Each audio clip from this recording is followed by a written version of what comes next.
नमस्कार।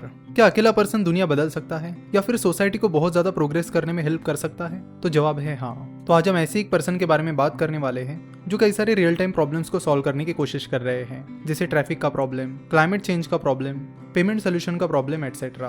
तो आज हम बात करने वाले हैं entrepreneur, investor, innovator, crazy thinker, revolutionary person और फिलैंथ्रोपिस्ट मिस्टर इलॉन मस्क के बारे में। Mister Elon Musk basically south Africa से है। उनका जन्म साउथ अफ्रीका के प्रीटोरिया में 1971 में हुआ था। बचपन से ही उन्हें रीडिंग की आदत है और बचपन से ही वो बहुत ज़्यादा पढ़ रहे हैं। वो कहते हैं कि मुझे बुक्स ने पाल पोस कर बड़ा किया है और उसके बाद मेरे पेरेंट्स ने। जब वो स्कूल में थे तब उन्होंने अपनी स्कूल की लाइब्रेरी के सारे बुक्स पढ़ लिए थे और उसके बाद उनके सामने सवाल आया था कि अब आगे क्या पढ़े।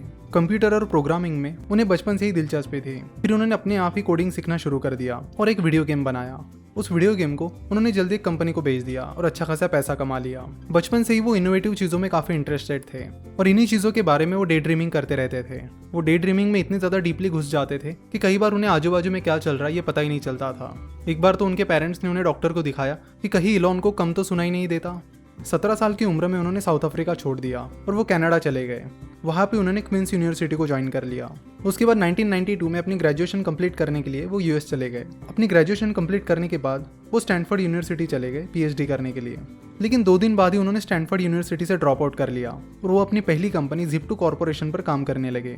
Zip2 कॉर्पोरेशन पर काम करने के बाद और उस कंपनी को अच्छा खासा बड़ा करने के बाद उन्होंने वो कंपनी करीब $340 मिलियन में बेच दी और उन पैसों से उन्होंने X.com शुरू कर दी, जो कि एक ऑनलाइन पेमेंट कंपनी थी। फिर 1999 में X.com कॉन्फिनिटी के साथ मर्ज हो गई और बाद में उस कंपनी का नाम पेपल हो गया, जो कि आज सभी को पता है। बाद में 2002 में पेपल को ईबे ने अक्वायर कर लिया और इस एक्विजिशन के बाद इलॉन मस्क को $165 मिलियन मिल गए। Zip2 कॉर्पोरेशन और X.com के बाद इलॉन मस्क ने अपनी तीसरी कंपनी शुरू कर दी, जिसका नाम है SpaceX। मिस्टर इलॉन मस्क चाहते हैं कि मनुष्य पृथ्वी के अलावा और भी प्लैनेट्स पर जाकर रह सके और इसकी शुरुआत वो मंगल ग्रह से करना चाहते हैं। SpaceX की शुरुआत करने के लिए जब वो रॉकेट खरीदने के लिए रशिया चले गए तब उन्हें पता चला कि रॉकेट की प्राइसेस जितनी होनी चाहिए उससे काफ़ी ज़्यादा है। इसलिए उन्होंने खुद ही रॉकेट बनाना शुरू कर दिया, जिसके लिए उन्होंने कई सारे रॉकेट साइंस के बुक्स पढ़े और उस इंडस्ट्री के जो दिग्गज लोग हैं उनसे जाकर वो मिलने लगे। चाहे वो मिस्टर इलॉन मस्क ने बनाया हुआ पहला वीडियो गेम हो या फिर उनकी हर कोई कंपनी हो, वो ज़्यादातर नॉलेज बुक से और उस इंडस्ट्री से जुड़े लोगों से अक्वायर कर लेते हैं। तो इस तरह नॉलेज गेन करने के बाद उन्होंने खुद से रॉकेट बनाना शुरू कर दिया और आज SpaceX जिस कॉस्ट में रशियन रॉकेट्स बनते हैं उससे बहुत ही कम कॉस्ट में रॉकेट्स बनाते हैं। SpaceX के अलावा वो टेस्ला, जो कि अफोर्डेबल और mass market electric car company है, उसे भी चलाते हैं। टेस्ला के जरिए उन्होंने पूरी ऑटोमोबाइल इंडस्ट्री को बदल दिया है। जब उन्होंने टेस्ला की प्लानिंग करना शुरू कर दी थी और इलेक्ट्रिक कार्स के बारे में सोचा था तो बहुत सारे इंडस्ट्री के लोग बोल रहे थे कि ये चीज़ इम्पॉसिबल है और इलॉन मस्क अपना और इन्वेस्टर्स का पैसा वेस्ट कर रहे हैं। लोग ये भी कह रहे थे कि इलेक्ट्रिक कार कभी भी रियलिटी नहीं बन सकती। लेकिन इलॉन मस्क के कुछ अलग ही प्लान्स थे और उन्होंने इन सारे लोगों को गलत साबित कर दिया और यही उनकी खासियत है। वो बहुत ही अलग सोचते हैं और उस चीज़ को सक्सेसफुल बनाकर रहते हैं। ट्रैफिक की प्रॉब्लम सॉल्व करने के लिए उन्होंने तो बोरिंग कंपनी शुरू की, जो कि टनल्स यानी सुरंग के जरिए ट्रैफिक का प्रॉब्लम सॉल्व करेगी। तो इसी तरह वो कई सारी इनोवेटिव चीज़ों पर काम करते रहते हैं। वो अपनी और एक कंपनी न्यूरालिंक पर भी काम कर रहे हैं। न्यूरालिंक के जरिए वो चाहते हैं कि वो एक डिवाइस बनाएंगे जिससे लोग अपने दिमाग से कंप्यूटर और फोन्स को कंट्रोल कर सके। तो ये भी काफ़ी इंटरेस्टिंग चीज़ है। देखते हैं कि ये चीज़ कब रियलिटी में आती है। मिस्टर इलॉन मस्क के साथ ही बताते हैं एक इंपॉर्टेंट चीज़ है जो मिस्टर इलॉन मस्क को बाकी लोगों से अलग करती है, वो ये कि जब भी वो किसी इनोवेटिव चीज़ पर काम करने लगते हैं तो वो ये सोचकर काम शुरू करते हैं कि वो चीज़ सक्सेसफुल ही होगी।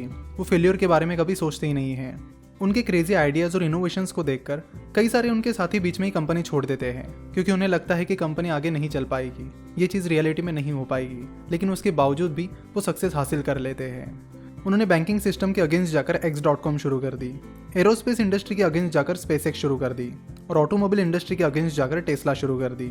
आज टेस्ला यूएस की सबसे वैल्यूएबल ऑटोमोबाइल कंपनी है। मिस्टर इलॉन मस्क ह्यूमैनिटी को और सोसाइटी को बहुत अलग तरीके से सर्व करना चाहते हैं, उनके प्रॉब्लम सॉल्व करना चाहते हैं और इसी वजह से अपने कई सारे पेटेंट्स वो किसी को भी यूज़ के लिए दे देते हैं। 2014 में उन्होंने टेस्ला के टेक्नोलॉजी पेटेंट्स किसी को भी यूज़ करने के लिए दे दिए, वो भी फ्री में, ताकि जल्द से जल्द पूरी दुनिया में इलेक्ट्रिक कार्स का डेवलपमेंट हो सके, जिससे काफ़ी हद तक क्लाइमेट चेंज का इशू सॉल्व होने में मदद होगी। आशा करता हूँ कि आज के इस वीडियो से आपको काफ़ी कुछ सीखने मिला होगा। वीडियो पसंद आई है तो जरूर वीडियो को लाइक कीजिए, चैनल को सब्सक्राइब कीजिए और साथ ही इस बेल आइकन पर भी क्लिक कीजिए। इस वीडियो को अपने दोस्तों के साथ व्हाट्सएप पर शेयर करना बिल्कुल भी ना भूलें। स्टॉक मार्केट और फाइनेंस के बारे में और जानकारी के लिए आप हमारी वेबसाइट www.finnovations.com विजिट कर सकते हो। और अगर आपके पास हमारे लिए कुछ वीडियो सजेशंस हैं जिन्हें हम आने वाले वीडियोस में कवर कर सकते हैं तो उन्हें हमें कमेंट में ज़रूर बताइए।